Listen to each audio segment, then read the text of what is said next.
qual é o propósito para que a gente até use a máquina, mas não seja parte da máquina como se nós máquina fôssemos.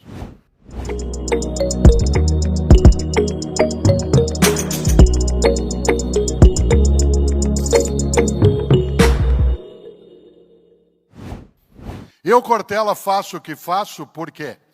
Porque isso me oferece renda? Também. Porque isso me oferece prestígio? Também. Porque isso me oferece reconhecimento? Também. Mas não é só isso. Isso auxilia imensamente que eu faça o que faço com alegria, com dedicação, né, com uma satisfação grande, mas não é a razão exclusiva, porque o que faço é a minha obra, não é só o meu emprego.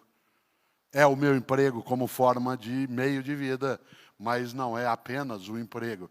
É o que me move, é o que me movimenta. No entanto, gosto de lembrar algo e vou trazê-lo aqui de novo. É preciso, sim, saber qual é o teu propósito. A coisa pior é quando você, não tendo nitidez do teu propósito, alguém tem por você. E te conduz, e te leva. De novo a palavra, alienação.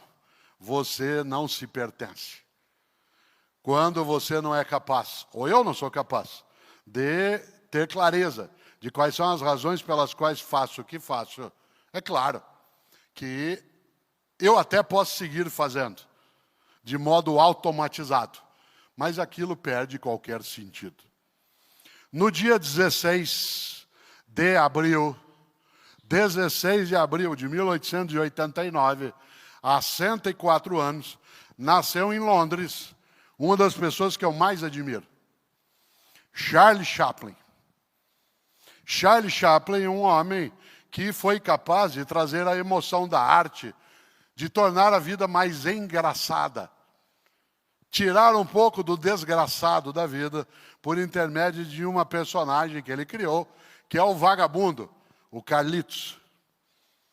Quem aqui não se lembra das imagens de Carlitos, seja no filme O Garoto, né, seja no filme que trará, né, As Luzes da Ribalta, mas especialmente Charlie Chaplin foi capaz de nos encantar com a graça da não desistência. Não é casual que ele seja um dos personagens mais imitados, né? É fácil a gente imitá-lo. Ele morreu no dia 25 de dezembro de 1977, no dia de Natal. Não é à toa que João Bosco e Aldir Blanc, depois, ao fazerem a música O Bêbado e o Equilibrista, cantaram Caía a tarde como um viaduto e um bêbado trajando luto me lembrou Carlitos. Pois bem, 16 de abril de 1889, Carlitos não nascia ainda, nascia Charlie Chaplin. Charlie Chaplin, um homem que produziu cinema mudo em larga escala e que em 1936, olha só, 1936, fez um filme que tem muito a ver com essa reflexão. Um filme chamado Tempos Modernos. Primeiro, que é, ainda num cinema que já não era mais mudo, ele faz um filme, Tempos Modernos, que é quase todo ele mudo. É o último filme mudo do Charlie Chaplin e é o primeiro filme em que a voz dele aparece. É o último filme mudo dele e é o primeiro em que ela aparece porque ele canta. Aliás, ele é o autor da trilha sonora desse filme. Trilha sonora essa que tem uma das mais belas canções, que é Smiles. Você se lembra da música sem letra. A letra só virá em 1954, não foi feita por ele. Mas quando Charlie Chaplin faz Tempos Modernos, ele organiza ali uma grande questão. Aliás, ele foi acusado de ser comunista por conta de pensar essas coisas. Uma grande questão que é por que fazemos o que fazemos. E no Tempos Modernos, não sei se você se lembra, há uma cena clássica, que é o Carlitos como um operário, que está numa linha de montagem, numa empresa, em que ele tem que produzir tanto, que eles inventaram uma máquina para alimentá-lo automaticamente, sem que ele parasse de trabalhar. Se você se lembra das cenas, elas são inesquecíveis. né? Ele está ali e vem uma máquina como se fosse um pequeno robô que levanta na frente dele, abre uma tampa, uma sopa é tirada, colocada enquanto ele trabalha, né? E aí vem um outro bracinho que pega um guardanapo e passa. Depois tudo dá errado naquilo. Mas a ideia é que ele não parasse de produzir. A cena mais emblemática, se você se lembra, ela é muito reproduzida em vários lugares, é quando ele está apertando, né, parafuso, e cada vez aquilo vai correndo mais a esteira, e ele vai apertando mais, e uma hora ele enlouquece, e ele começa a apertar qualquer tipo de coisa que pareça um parafuso, inclusive os botões da roupa, né, do supervisor, e aí vai. E há um determinado momento, e esse é o grande tempo da simbologia, em que ele cai na máquina. Ele cai na engrenagem.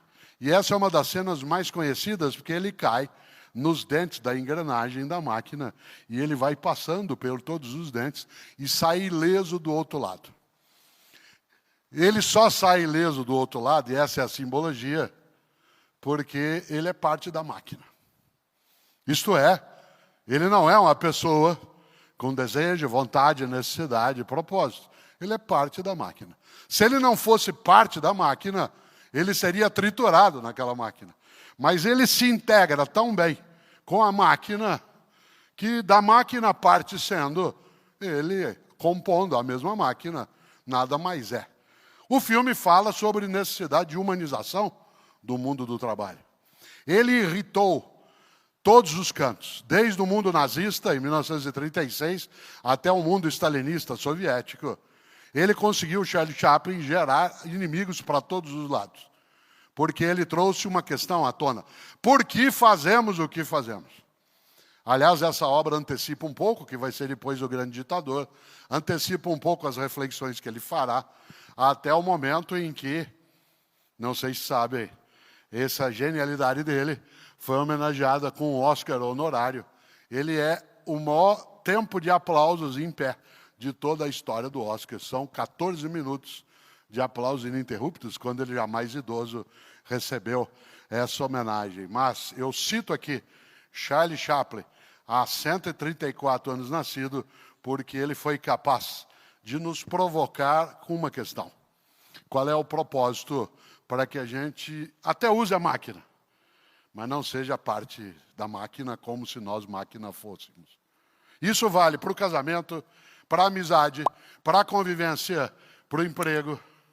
Isso não é uma recusa ao emprego, à amizade, ao casamento, à escola. É apenas a necessidade de uma adesão consciente.